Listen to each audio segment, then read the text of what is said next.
Le chevalier de Saint-Georges était au XVIIIe siècle aussi célèbre que Mozart.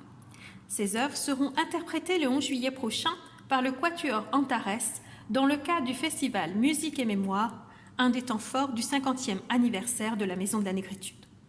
À cette occasion, notre équipe a choisi de vous faire redécouvrir l'homme qui fut non seulement un grand musicien, mais aussi un remarquable épéiste par le biais d'une exposition temporaire qui sera à découvrir jusqu'au 17 décembre.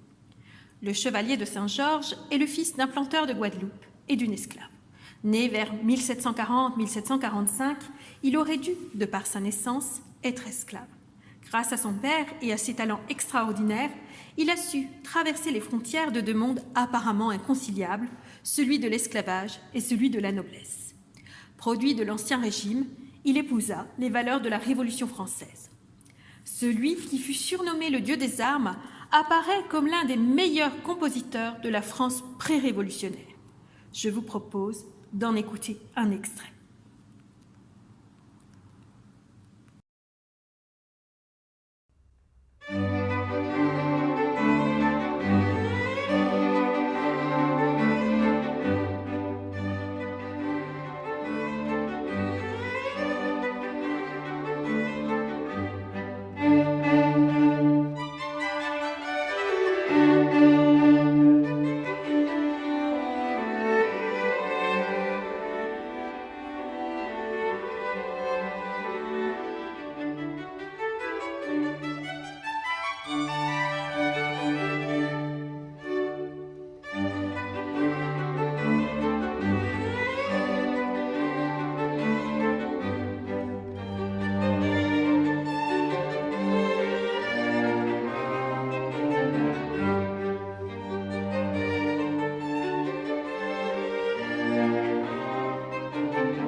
Pour en savoir plus, nous vous invitons à découvrir les nombreuses biographies qui lui sont consacrées.